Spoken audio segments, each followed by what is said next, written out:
कौन है तुलसीदास जी?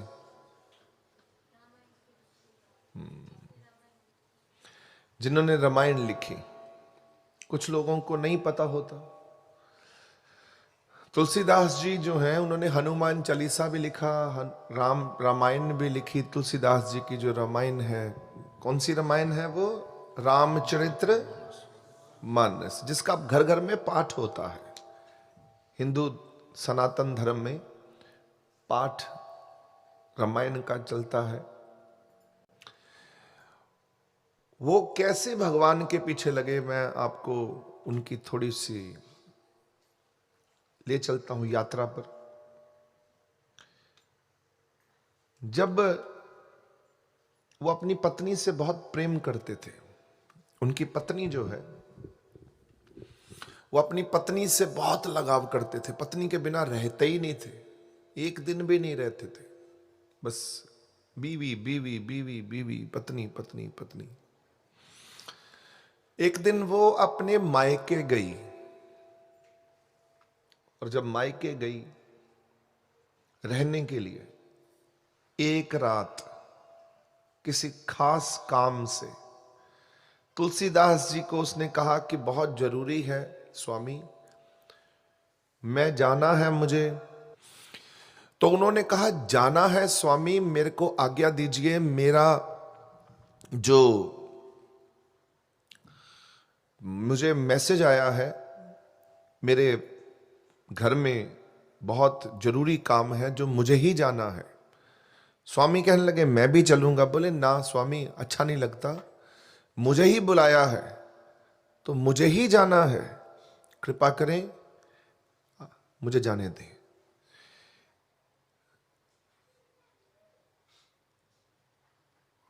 और वो चली गई।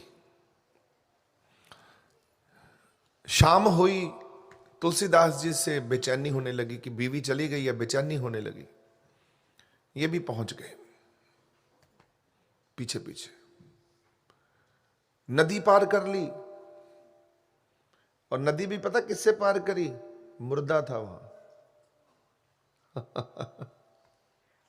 बीवी का इतना प्रेम उनके दिमाग पर चढ़ा था, मुर्दा, नदी पे मुर्दा तैर रहा था, इन्होंने उसको पकड़ के नदी पार कर ली। क्यों? शाम के वक्त कोई नाव नू नहीं चलती। और घर में पहुंचे तो घर, शाम के वक्त लोग ताले तोले लगा के बंद करके सो जाते थे समय पर।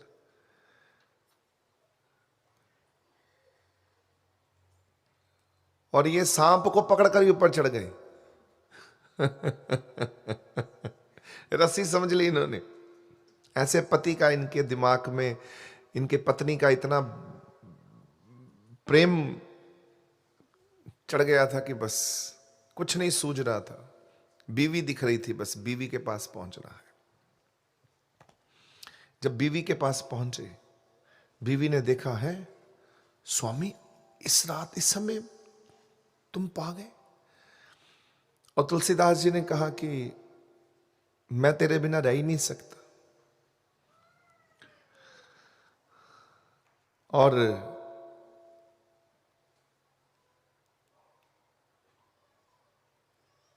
बीवी ने पता क्या कहा? शायद बीवी के अंदर से भगवान बोल पड़े होंगे उस समय। नहीं तो बीवी तो खुश होगी कि हाँ भाई देखो, मेरे बिना मेरा आदमी रहता ही नहीं है। पर यहां पर बीवी ने क्या कहा तुलसीदास जी से कि स्वामी, जितने पागल आप मेरे पीछे हैं, कहीं राम के पीछे हो जाएं तो राम मिल जाएगा आपको। जितनी दीवानगी आप मेरे साथ लगाकर बैठे, कहीं राम के पीछे लग जाए तो आपको राम मिल जाएगा। ओहो, ये फटकार मारते ही एकदम होश में आए और सोचा ओहो,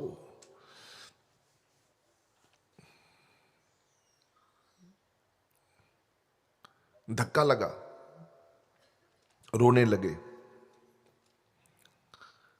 बीवी का हाथ पकड़ के कहने लगे तेरा बहुत बहुत शुक्रिया, तेरा बहुत शुक्रिया, तेरा बहुत शुक्रिया। तूने आज जो बात कह दी ना, बस वही वही कृपा हो गई।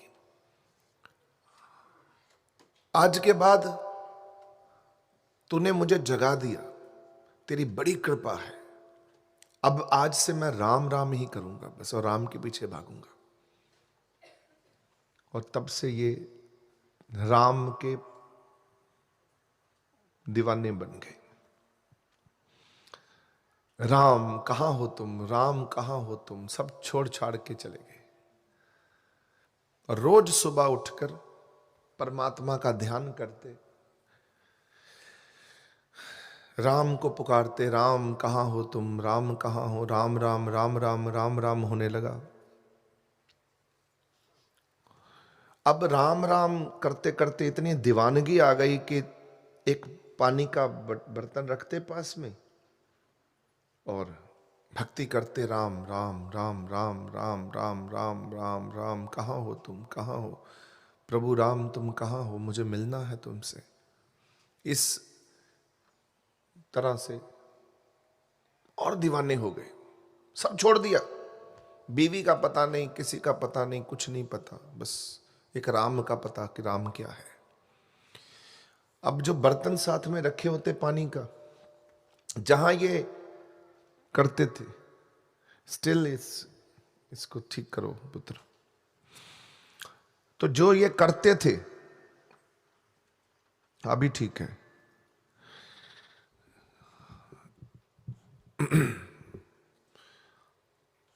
ये जब नाम जपते थे तो कहते हैं कि साथ में एक पानी का बर्तन रखा करते थे। सुबह सुबह अमृत वेले नाम जपना, एक पानी का बर्तन साथ में रखना, जल साथ में रख के तपस्या करनी, उस जल को सुबह सूर्य को चढ़ाना, ये नियम था इनका। और जिस सरोवर में ये करते थे, जिस सरोवर के पास तालाब था वहां पर, उस तालाब के पास में छोटा सा एक तालाब था, उसे वहां बैठ के उन्होंने करना, और वहीं पर सूरज ने चढ़ना और उसी सूरज को इन्होंने जल चढ़ा देना। करते रहे करते रहे। वो जल जो था जब सरोवर में पड़ता था तो वहां पर एक प्रेत रहता था, पिशाच, जिसकी गति नहीं हुई थी। वो पिशाच इनका जल पी लेता था सारा का सारा, क्योंकि भक्ति वाला अमृत है, जल है, और उसको ताकत शक्ति मिलती थी। जैसे आप लोगों को ताकत मिलती है, राम रस पिया रे, राम रस पिया रे, जह रस बिसर गए रस। गुरबाणी में ये कहा, राम रस पिया रे, ये पीना होता है। जो राम रस हम लोग, आप भक्ति से पीते हो ना, ये जल जो पड़ा हुआ है, ये जल अगर यहां पड़ा हुआ है तो ये भी प्रसाद बन गया है। भगवान की बात सुनते ही ये भी प्रसाद, अमृत बन गया है। तभी सरोवर बनाए जाते हैं भगवान के घरों में। गुरुद्वारा हो चाहे मंदिर हो, दिवाले हो, तीर्थ हो, वहां पर नदियां होती हैं, सरोवर होते हैं, क्योंकि जल से ही पावन और पवित्रता का, और जल अमृत हो जाता है उसी समय। भगवान के पास जल होता ही होता है, चाहे वो मक्का भी है, मक्के में भी झमझम आबे हयात, जमजम जो झरना है उनके चरणों में बहता है मक्के शरीफ में, और वो लोग उसको पीते हैं। पानी आपको हर जगह मिलेगा। सरोवर में पिशाच था, पिशाच को पानी पी लेता था और वो ठीक हो रहा था। एक दिन पीते पीते उसकी गति हो गई, जल पीते पीते। सतगुरु मिलिए, वाणी का एक शब्द है, सतगुरु मिलिए जल पाइए, उससे जल मांगिए कि हमको अमृत और जल दे दे। सतगुरु मिलिए जल पाइए, चुके भूख प्यास, वो भूख और प्यास को मिटा देता है वो जल, जो जल सतगुरु आपको पिलाता है।